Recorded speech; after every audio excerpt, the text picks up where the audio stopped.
welcome to a very special episode today in which we're going to be saluting Ron Hextall for all, and I do mean all, of the truly great trades he made to help this franchise. Good morning to you. Good Thursday morning. I'm Dejan Kovacevic of DK Pittsburgh Sports. I got through that one with a straight face. Did you notice? If you're into football and or baseball, I also offer daily shots of Steelers and Pirates where you found this. The list, of course, is comprised of one trade, and that would be the acquisition of Rickard Rakell.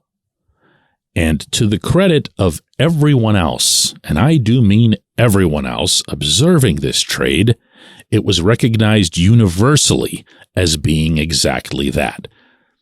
I don't recall a single negative syllable about Rakell coming from Anaheim.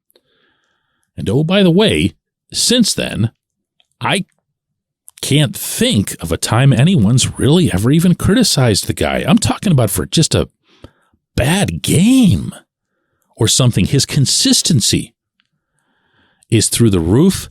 His creativity, I feel, has had a little bit more of a chance to come out with the Penguins than it might have with a kind of a drab Ducks team, particularly over his final few years there. And then this past season, it took a little bit too long, but eventually he was elevated to the top power play, and he went out there, and it's not too strong a description to say that he quarterbacked the thing.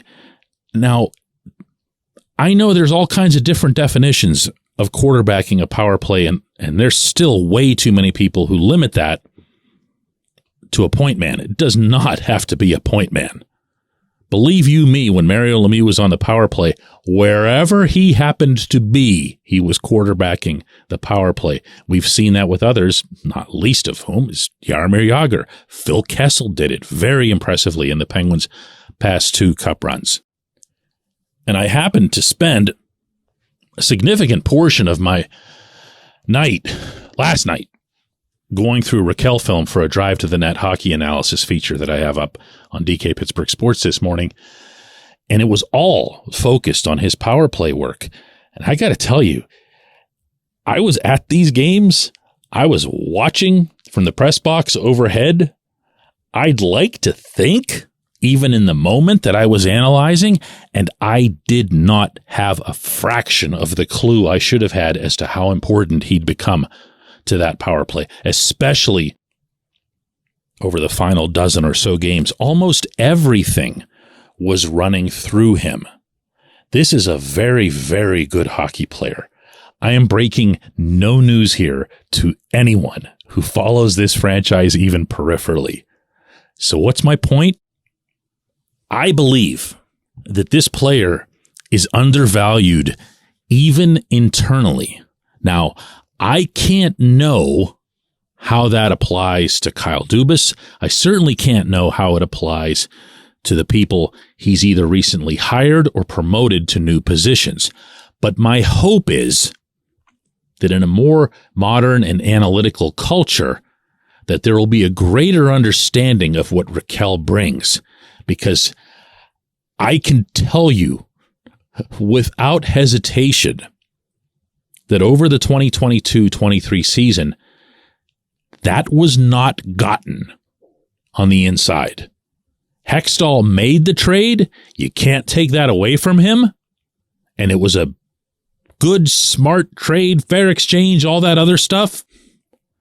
But I didn't get the sense either from him or Brian Burke or the coaching staff, all of whom are back, that they had processed fully how good this guy is and how much he can do for them. The fact that they stuck so long into the season with Brian Rust on the top unit, and I am a rusty guy, okay? I have come clean with that 100 times over, including just on a recent entire episode dedicated to the belief that he's going to bounce back this coming fall. But he should have been off of that first power play the first moment they saw what Rakell was bringing. Similarly, Rakell should have been considered, and I mean not considered. He should have been thrust onto that top line the moment they saw those first few games. Do you remember when him and Sid just happened to be on the rink together and they ended up producing all these points and it was just a complete accident? They were never supposed to be on the ice together in that game. And it took forever. And this is on Sullivan really more than anybody else. It took forever for the head coach to say, hey, I got to try something different here. This Sid, Jake, Rusty thing isn't happening. Rusty's not finishing at all.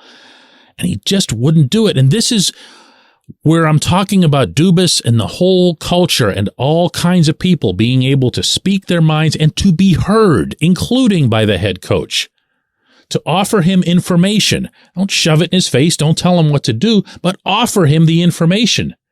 Hey, did you realize, Sully, this guy was on the rink for XXX touches last night and batted like .990 along the way. He just had an immaculate possession game. Oh, thanks. Good information. You don't have to write it in the form of a novel. It doesn't have to be handed to him as thick as a phone book. Give him something he can process on the bus ride back to the hotel. Give him something that he and Todd Reardon and Mike Vellucci and everybody else can discuss in the coaches' meeting. What can we do to get more out of Rax?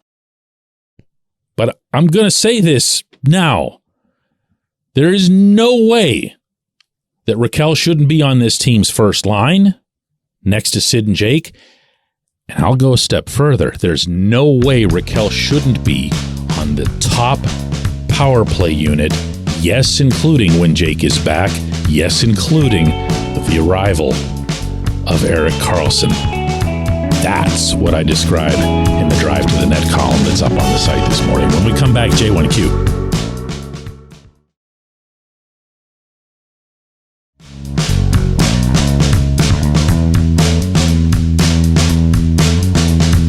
Today's J1Q comes from Joe, who says, DK, I agree that Thomas Tatar would be a welcome addition to this team, but what would be the likely financial scenario to accommodate his cap space? And more important, who would be bumped from the lineup? I'm hoping that the young players get a chance to prove themselves, but I'm also aware that injuries arise during a season for call-ups if there's the cap flexibility to do so.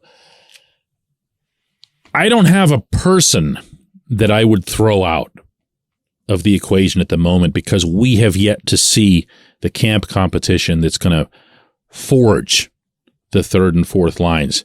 There's certain guys, obviously, that you know are going to be part of it.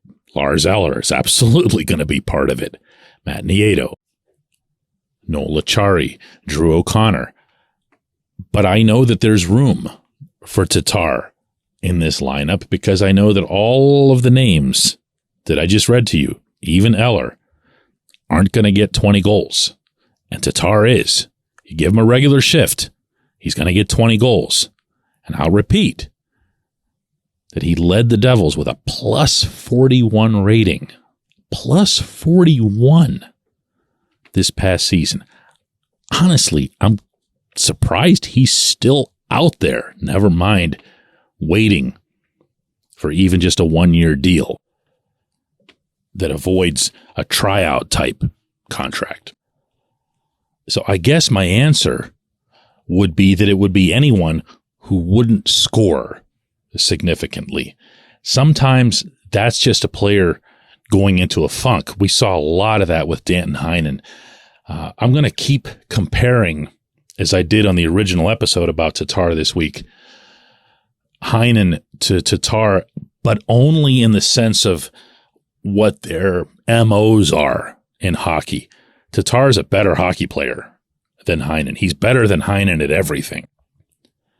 But they approach the game similarly, especially in the offensive zone. And yet Heinen, unlike Tatar, would go into these massive droughts. Like he could go 2 months, not just without scoring, but without like touching the puck. And that would be the guy that you would say, hey, that's enough. This isn't working out.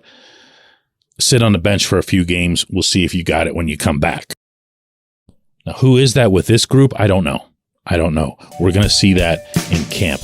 But I do know that if you get Tatar, he's going to play for you, and he's going to play for you every night. This is not somebody you're acquiring as a spare part. I appreciate the question. I appreciate everyone listening to Daily Shot of Penguins. We're going to do another one of these tomorrow.